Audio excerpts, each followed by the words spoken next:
Assalamualaikum warahmatullahi wabarakatuh. Perkenalkan, nama saya Nur Azizah dengan MBM 201001211038, kelas Hukum Tata Negara 2A dengan dosen pengampu Dr. Sanidjar Febri Haryati, RSH MH. Baiklah, kali ini saya akan menjelaskan materi tentang hukum tata negara, yaitu detik-detik proklamasi. Baiklah, yang pertama BPUPKI. BPUPKI adalah Badan Penyelidik Usaha-Usaha Persiapan Kemerdekaan Indonesia.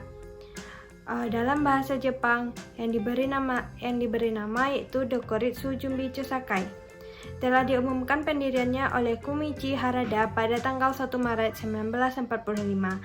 Namun, BPUPKI baru secara resmi dibentuk oleh Jepang pada tanggal 29 April 1945, tepat pada hari ulang tahun Kaisar Hirohito. Pembentukan BPUPKI bertujuan untuk menarik simpati rakyat Indonesia dengan janji kemerdekaan yang akan diberikan oleh Jepang. Selain itu, BPUPKI juga dibentuk untuk mempelajari dan menyelidiki hal-hal yang berhubungan dengan pembentukan negara Indonesia merdeka. BPUPKI sendiri dipimpin oleh KRT Rajiman Widyodiningrat dengan Ichibase Yoshio dan Rajen Padji Soroso sebagai wakil ketua. Adapun anggotanya terdiri dari sejumlah tokoh yang berperan penting dalam perjuangan kemerdekaan Indonesia, yaitu yang pertama Insinyur Soekarno, yang kedua Muhammad Hatta, Ki Hajar Dewantara, Raden Sulaiman Effendi Kusumatmaja, Samsi Satrawinega, Sukeman Wiryo Sanjoyo, Kanjeng Raden Mas Haryo Sasrodiningrat, Ki Hajar Ahmad Sanusi, Ki Haji Wahid Hashim, Haji Agus Salim, Raden Asar Sutejo Munandar, Abdul Kahar Muzaki, Raden Mas Panji Surahman Cokrodisukyo, Raden Resuno Suryo Hadikusumo, Ki Haji Abdul Halim Majaleka, KRMT Aryo Wayadiningrat, Ki Bagus Hadikusumo, Ki Haji Mas Mansur, Ki Haji Makjur, Agus Muhsin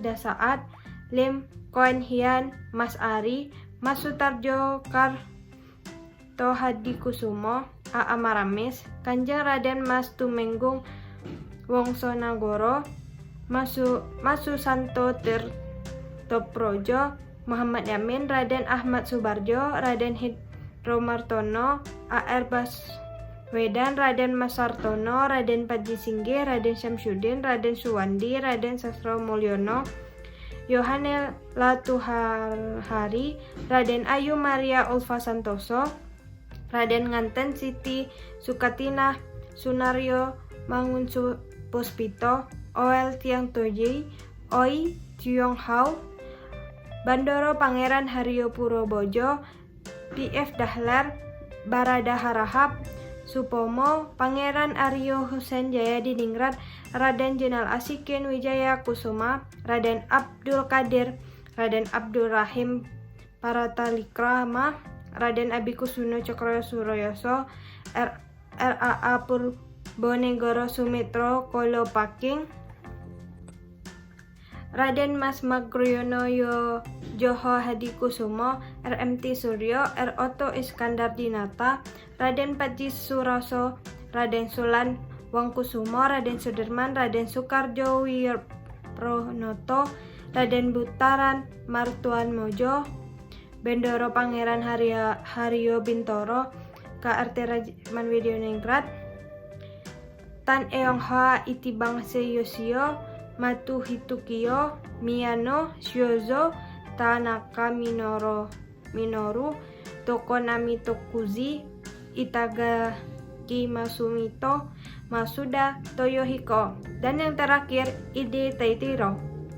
Di sidang BPUPKI, pemerintah Jepang kemudian menambahkan 6 anggota dari Indonesia, yaitu Abdul Ghaffar, BPKA Surya Hamijoyo, K.A. Abdul Fattah Hasan, Raden Asikin Natanegara, Mas Besar Matukusumo, dan Pangeran Muhammad Nur.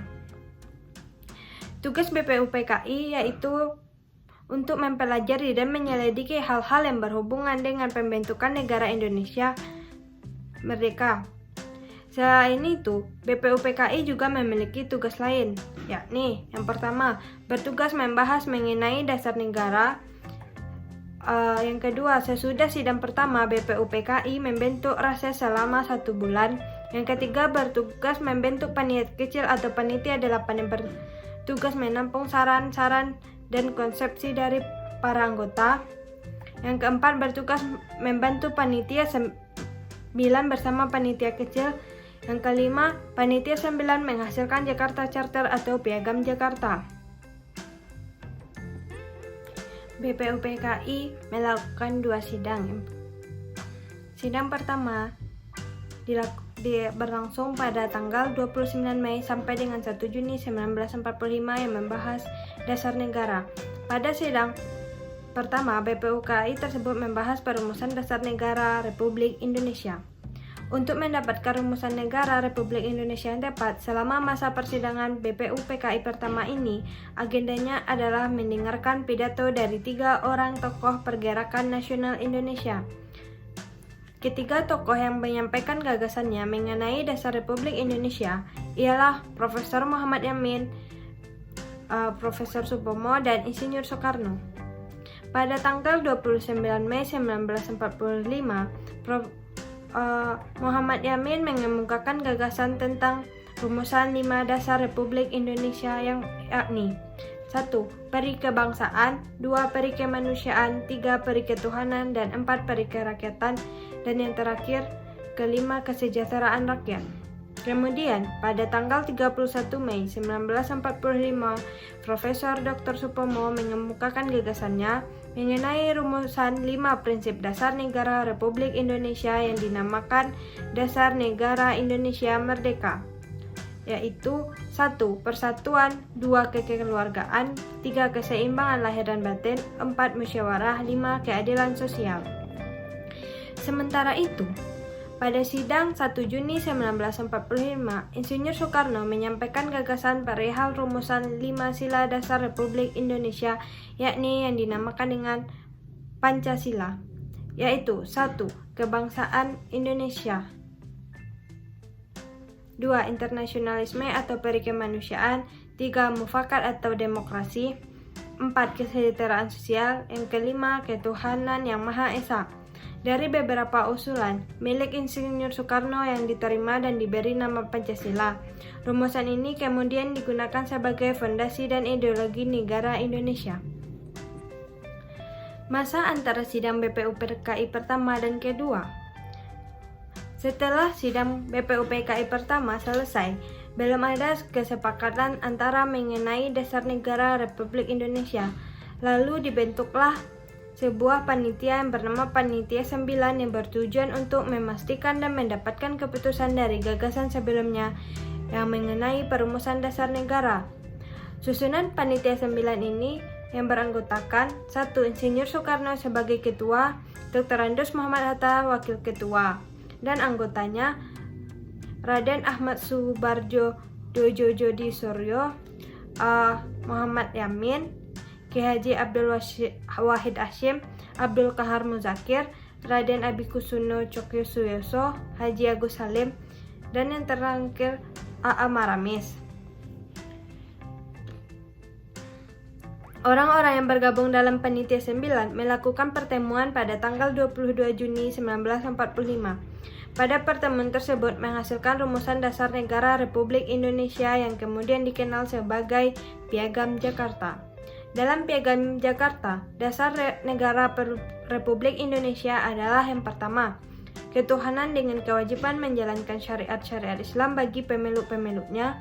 Kedua, kemanusiaan yang adil dan beradab. 3. Persatuan Indonesia. 4. Kerakyatan yang dipimpin oleh hikmat kebijaksanaan dalam permusyawaratan perwakilan. 5. Keadilan sosial bagi seluruh rakyat Indonesia. Rancangan tersebut diterima untuk selanjutnya dimatangkan dalam masa persidangan BPUPKI kedua yang dilaksanakan pada tanggal 10 Juli 1945. Sidang BPUPKI yang kedua berlangsung pada tanggal 10 Juli 1945 hingga 17 Juli 1945. Agenda sidang BPUPKI kedua adalah pembahasan mengenai Rancangan Undang-Undang Dasar Bentuk Negara, Pernyataan Merdeka, Wilayah Negara, dan Kewargaan Indonesia. Dalam musyawarah tersebut dibentuk panitia perancangan Undang-Undang Dasar berisi 19 anggota yang diketuai oleh Insinyur Soekarno.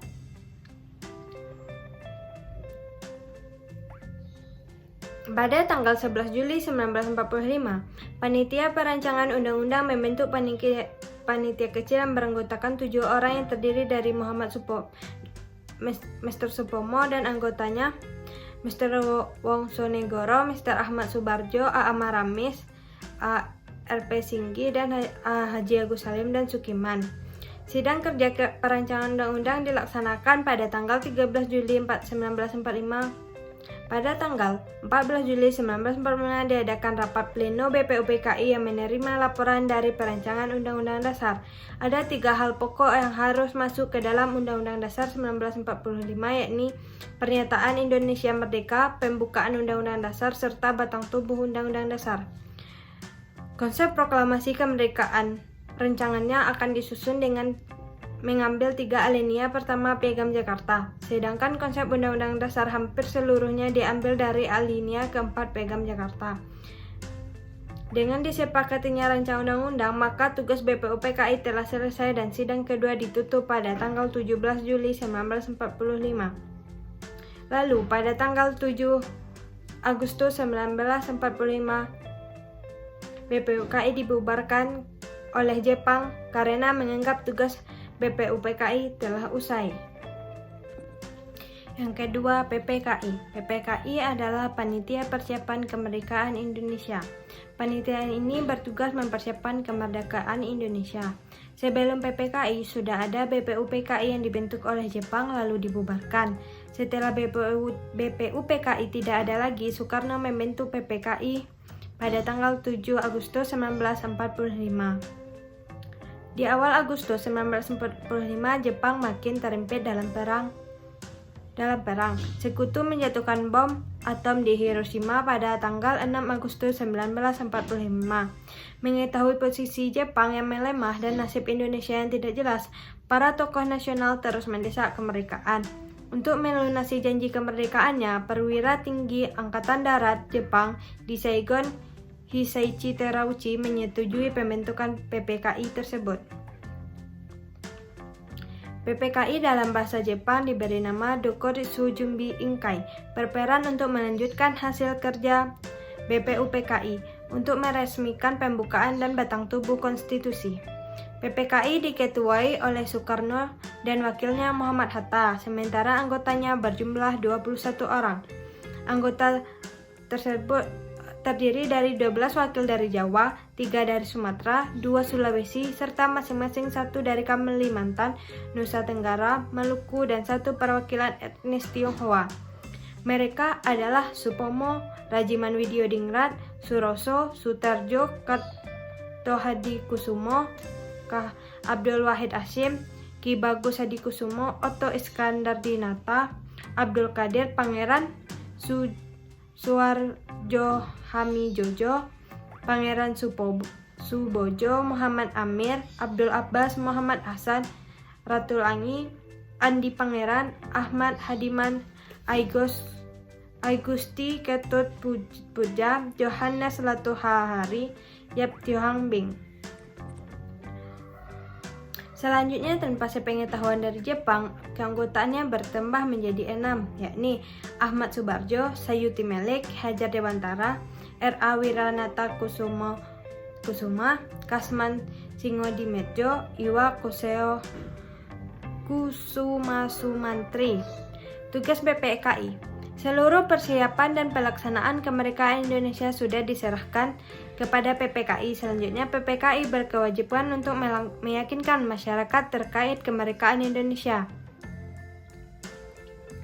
PPKI melakukan sidang 3 kali. Sidang ini baru digelar setelah proklamasi kemerdekaan Indonesia. Sidang pertama PPKI digelar pada tanggal 18 Agustus 1945 dengan putusan mengesahkan Undang-Undang Dasar 1945, memilih Soekarno sebagai presiden dan Muhammad Hatta sebagai wakil presiden. Yang ketiga, membentuk Komite Nasional untuk membantu tugas presiden sementara sebelum dibentuknya MPR dan DPR. Sidang kedua pada tanggal 19 Agustus 1945 yang menghasilkan pembagian wilayah Indonesia yang terdiri atas 8 provinsi, membentuk Komite Nasional Daerah, menetapkan 12 departemen dengan menterinya yang mengepalai departemen dan 4 menteri agama. Sidang ketiga dilaksanakan pada tanggal 22 Agustus 1945 yang menghasilkan keputusan pembentukan Komite Nasional, pembentukan Partai Nasional Indonesia, pembentukan Badan Keamanan Rakyat atau Tentara Nasional Indonesia. Akhirnya, pada tanggal 29 Agustus 1945, PPKI dibubarkan bersama dengan pelantikan anggota Komite Nasional Indonesia Pusat. Detik-detik Proklamasi 17 Agustus 1945. Beberapa hari menjelang proklamasi, terjadi peristiwa Rengas Dengklok yang ditandai menyerahnya Jepang kepada sekutu hingga penyusunan naskah proklamasi. Jepang lumpuh karena hantaman bom atom pada 9 Agustus 1945 di kota Nagasaki. Mereka menyerah kepada sekutu pada tanggal 15 Agustus 1945. Awalnya kemerdekaan Indonesia akan dihadiahkan oleh Jepang dengan dibentuknya PPKI. Insinyur Soekarno juga sudah memiliki pandangan sendiri dan akan memproklamasikan kemerdekaan pada tanggal 17 Agustus 1945. Akan tetapi, dengan menyerahnya Jepang kepada sekutu, membuat sekelompok orang ingin kemerdekaan Indonesia disegerakan tanpa menunggu keputusan Jepang. Hal itu menimbulkan perbedaan pendapat antara golongan tua dengan golongan muda yang terdiri atas beberapa perkumpulan. Golongan muda ingin kemerdekaan segera diproklamasikan, sebaliknya golongan tua tidak sepakat karena tidak ingin ada pertumpahan darah. Mengingat anggota pasukan Jepang di Indonesia masih banyak. Lalu hal tersebut berlanjut pada penculikan Soekarno dan Muhammad Hatta oleh sekelompok pemuda. Soekarno-Hatta diculik pada 16 Agustus 1945 dan dibawa ke Rengas Dengklok, sebuah kota kecil dekat Karawang. Dalam penculikan itu, Soekarno didesak para pemuda, namun Soekarno tetap berpegang teguh untuk melaksanakan rencana proklamasi pada tanggal 17 Agustus 1945. Menurut Soekarno, angka 17 adalah angka yang suci. Saat itu, Agustus merupakan bulan suci Ramadan. Selain itu, 17 Agustus 1945 bertepatan dengan hari Jumat yang dipercaya sebagai hari suci. Sementara itu, di Jakarta, Ahmad Subarjo dari golongan tua dan Wikana dari golongan muda membicarakan kemerdekaan Indonesia harus dilaksanakan di Jakarta. Akhirnya mereka bersepakat, Soekarno dan Hatta dijemput untuk kembali ke Jakarta dengan jaminan proklamasi kemerdekaan akan diumumkan pada tanggal 17 Agustus 1945. Perumusan teks proklamasi dilakukan di ruang makan kediaman Laksamana Muda Maeda Tadashi Maeda. Teks dirumuskan bersama oleh Soekarno, Hatta, dan Ahmad Subarjo. Kalimat pertama proklamasi merupakan saran dari Ahmad Subarjo, sedangkan kalimat terakhir disempurnakan oleh Muhammad Hatta. Bagi Hatta, kalimat pertama merupakan pernyataan dari kemauan bangsa Indonesia dalam menentukan nasibnya. Pada tanggal 17 Agustus 1945, pukul 4 WIB, Soekarno membuka pertemuan dini hari dan naskah proklamasi kemudian diketik oleh Sayuti Melik. Setelah jadi, Soekarno dan Hatta langsung menetandai teks tersebut. Dan bendera merah putih dijahit oleh istri Insinyur Soekarno, yaitu Fatmawati. Pada pukul 5 WIB, para pemimpin bangsa dan tokoh pemuda keluar dari rumah Laksamana Maeda. Mereka telah sepakat untuk memproklamasikan kemerdekaan bangsa Indonesia di rumah Soekarno, Jalan Pengasahan Timur nomor 56 Jakarta pada pukul 10 waktu Indonesia bagian Barat. Muhammad Hatta berpesan kepada para pemuda yang bekerja sebagai pekerja pers dan di kantor berita untuk memperbanyak naskah proklamasi dan menyebarkan ke seluruh dunia. Bendera yang dijahit dengan tangan Fatmawati Soekarno sudah disiapkan. Bentuk dan ukuran bendera itu tidak standar karena kainnya berukuran tidak sempurna. Sementara itu, rakyat yang telah mengetahui akan dilaksanakan proklamasi kemerdekaan telah berkumpul tepat pada 10 waktu Indonesia bagian Barat. Soekarno dan Hatta atas nama bangsa Indonesia membacakan proklamasi kemerdekaan Republik Indonesia. Dengan begitu, Indonesia telah dinyatakan merdeka pada tanggal 17 Agustus 1945.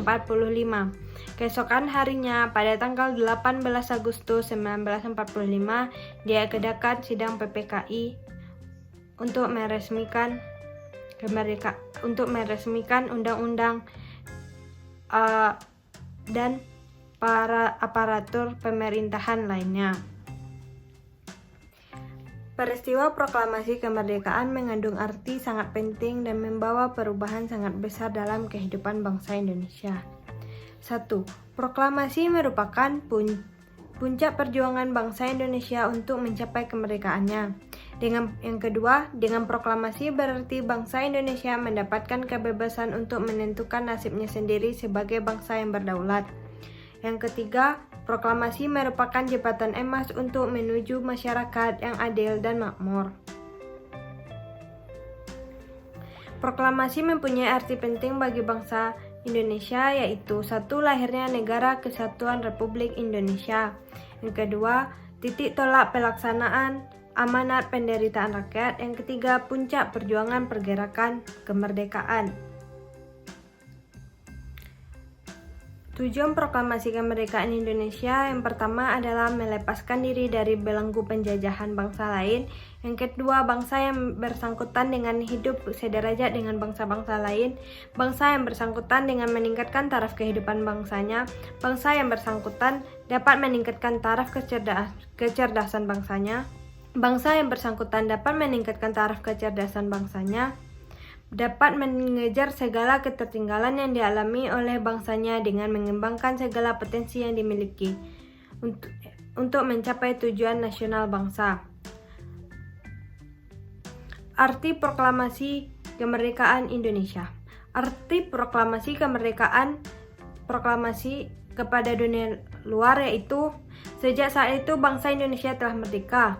Yang kedua, bangsa Indonesia sejak saat itu sudah merdeka dan berdaulat, wajib dihormati oleh negara-negara lain secara layak sebagai bangsa dan negara yang mempunyai kedudukan yang sama dan sederajat serta hak dan kewajiban yang sama dengan bangsa-bangsa lain yang sudah merdeka dan pergaulan antar bangsa di dalam hubungan internasional.